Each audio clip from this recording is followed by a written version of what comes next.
Was King Charles II Britain's most promiscuous monarch?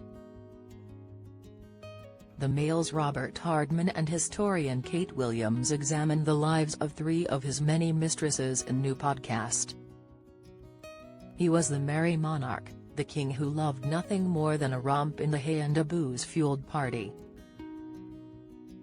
King Charles II is believed to have fathered at least 12 illegitimate children and had numerous lovers.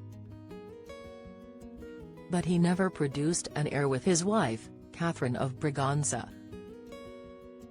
His favourite mistresses included Barbara Villiers, actress Nell Gwynn and Welsh beauty Lucy Walters.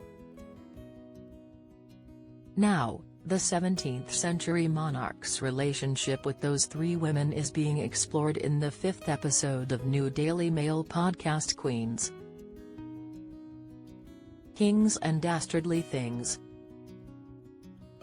Mail columnist and royal biographer Robert Hardman and his co-presenter Professor Kate Williams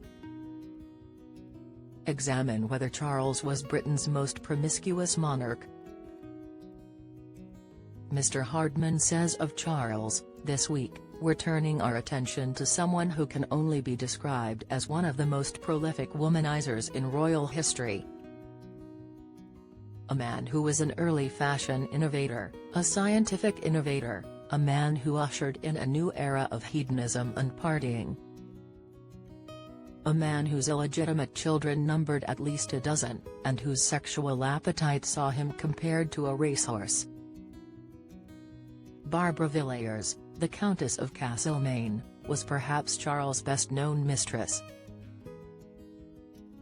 Known as a sensational beauty, she gave birth to 5 of the king's illegitimate children. She had joined Charles' court when he was still in exile in Holland. So by the time he became the king when the monarchy was restored in 1660, Barbara had a firm place in his affections. Charles got her pregnant even before he got married to Catherine of Braganza, and then appointed Barbara as his wives Lady of the Bedchamber. She ultimately fell out of favour when the king turned his affections to actress Nell Gwynn, who had worked her way up from selling oranges on Drury Lane. The Duke of Buckingham, keen to usurp Barbara's dominant position at court, had presented the beautiful Nell to the king in the hope he would be enamoured. The king became so besotted by her that he kept a naked portrait of her in a secret compartment in his bedroom. She too gave birth to his children and was given money and titles. The king even ensured that she would be provided for after his death. And he made her son the Duke of St. Albans after being horrified at the way she referred to him as a little bee in front of him. Charles had lost his virginity to his former wet nurse, Christabella Wyndham, when he was 15 and she was in her late 30s. But his first mistress was, when he was 18 and in exile, Lucy Walter. His relationship with the Welsh beauty led to the birth of James, who the king made the Duke of Monmouth.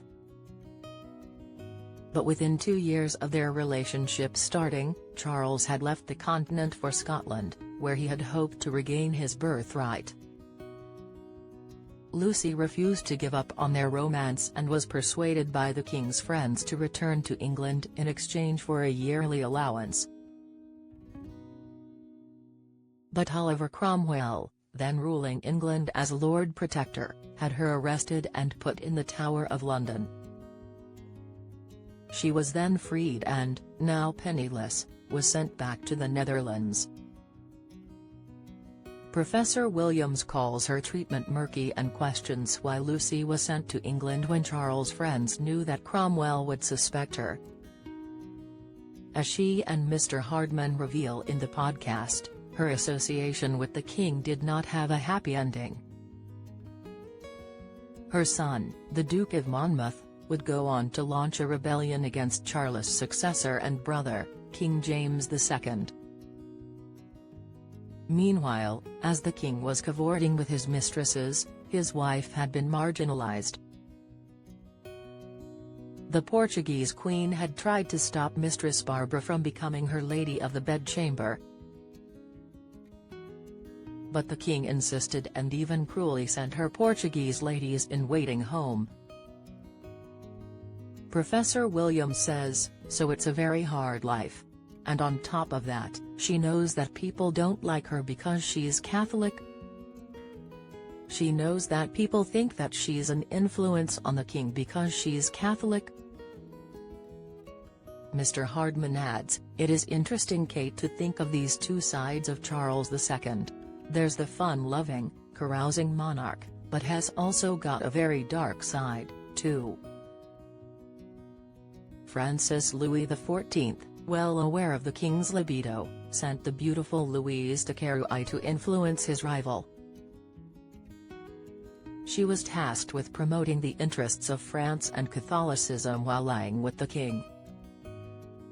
But on one debauched night with Louise and two other mistresses in 1685, the king fell seriously ill and had to be treated by royal doctors. But the cures the medics administered did not help their charge, instead causing him great agony. The king died 4 days later, on February 6, 1685. He was buried in Westminster Abbey. Leaving no heir, his brother James II succeeded the throne.